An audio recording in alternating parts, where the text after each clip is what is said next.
And I am done. So I just finished listening to The Blood Mirror, which is in the Lightbringer series. It's the fourth book by Brent Weeks. And I want to give you my initial thoughts upon finishing the book, which was just now. So I liked this book, but I'm very frustrated by this book. I give it a 3 out of 5 stars. And I say I'm frustrated because there was a lot that I liked about this book. But there was a couple decisions, one notable one, which really ruined this book for me. And had it not been for that decision, I feel like this book would have been elevated significantly. And I feel like there's so much missed potential in this book. And honestly, the twist that I hated, that I'll get into in a little bit, was the worst thing I've ever read in a fantasy book. It just made me like angry. It was like the biggest jumping the shark moment in any book that I've ever read. And man, it frustrated me so much. So I want to get into first the things that I did like about this book. I did like a lot some of the reveals that were given in this book. And I want to give a spoiler-free review here, so I'm not going to spoil anything. I will talk a little bit about the previous books leading up to this one, but I won't spoil anything that happened in this book. But, you know, I remain impressed by Brent Weeks' ability to hold on to some major events and twists that could have easily been revealed earlier on in the series. We're now 4 very big books into this series, and he's still dropping some bombs on us that took a lot of patience and they're better than they would have been had they gone earlier. In particular, there's one that goes into the details about why there's 2 prisms. And it was really good. In fact, you know, I was a little confused and a little frustrated earlier on in the series about why is there this inexplicable 2 prisms when that's never a thing. And I kind of resigned myself to that I'd never get a solution to that. But the explanation that was given was great. It made perfect sense in this world. It tied a lot back together, and it left me with a big smile on my face on how clever Brent Weeks is. So I really did like that. I've mentioned it before, but even more so now, Andros is the best person in this book. In fact, you know, I'm not sure that he would be classified as like the main villain of this book, although he certainly has a villain role.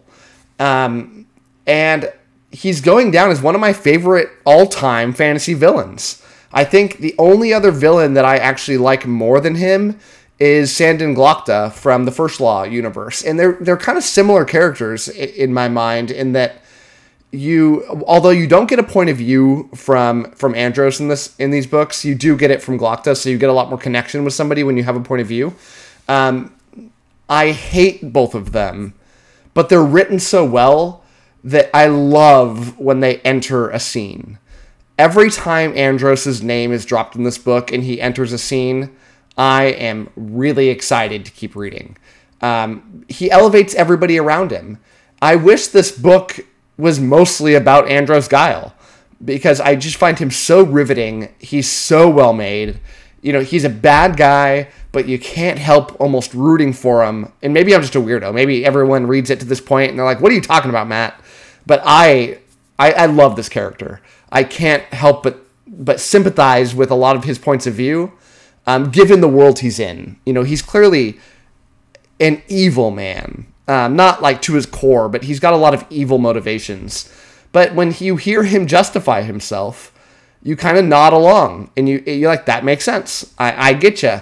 And that's a well-written character right there, when you can sympathize with the bad guy. So, you know, bravo to Brent Weeks for writing this character that is just so good.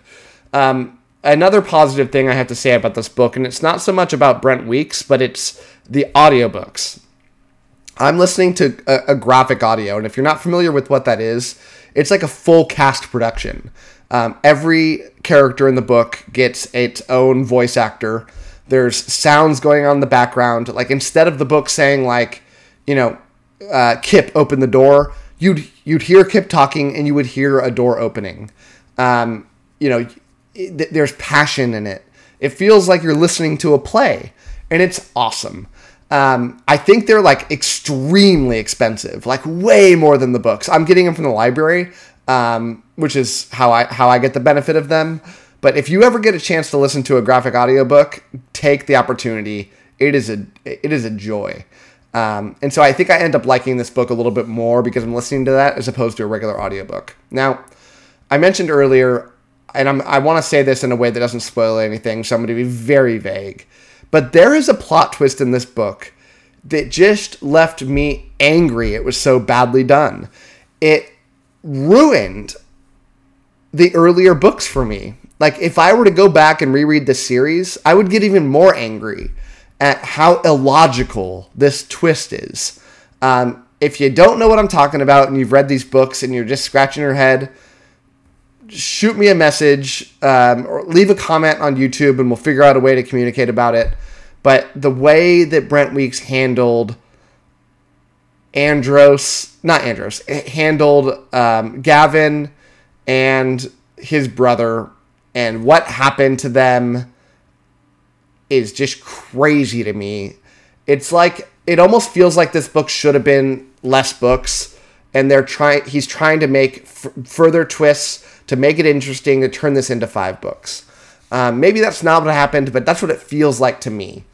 I also don't love that, and it's kind of hard to explain what I mean here, but I'll try, in that this world feels big. It feels real. I love the world building that's gone on here, but I feel like there's too few characters that are actually impacting the plot here. You know, when I think about those big worlds in a book, like a Song of Ice and Fire, for example, you don't get the sense that there's any one character driving the show. And that when any major thing happens, there are tons of people that contributed to that event happening. It makes it feel more real. But in this book, everything happens. Every major thing happens by a few named characters. And it just kind of pulls me out of the world, the amazing world that's been built here. And it ends up kind of leaving a sour taste in my mouth. And, you know, when I think about the series, I keep thinking about missed potential. Some of the concepts that have been done in this book are amazing. I loved in the first book the reveal about who Gavin really is.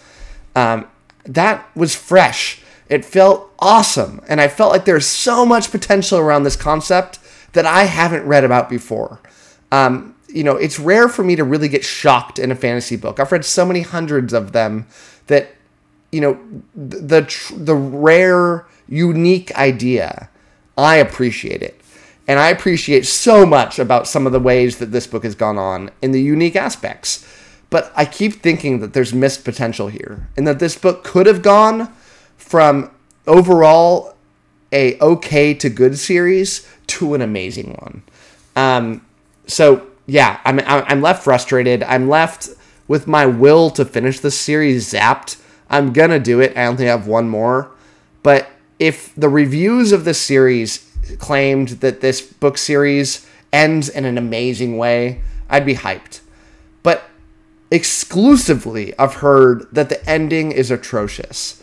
That it just is one of the weakest endings of any fantasy series. So to have the worst book in the series so far for me being this last one, and to go into this 5th book knowing that it's probably going to underdeliver, it's just sucking out my joy for it. And I think overall, this series is going to have dropped down from, you know, arguably a top 10 fantasy series for me after I read the first few books, to clearly dropping down far on that list. And so, you know, it's too bad, but it is what it is. You can't always get a winner.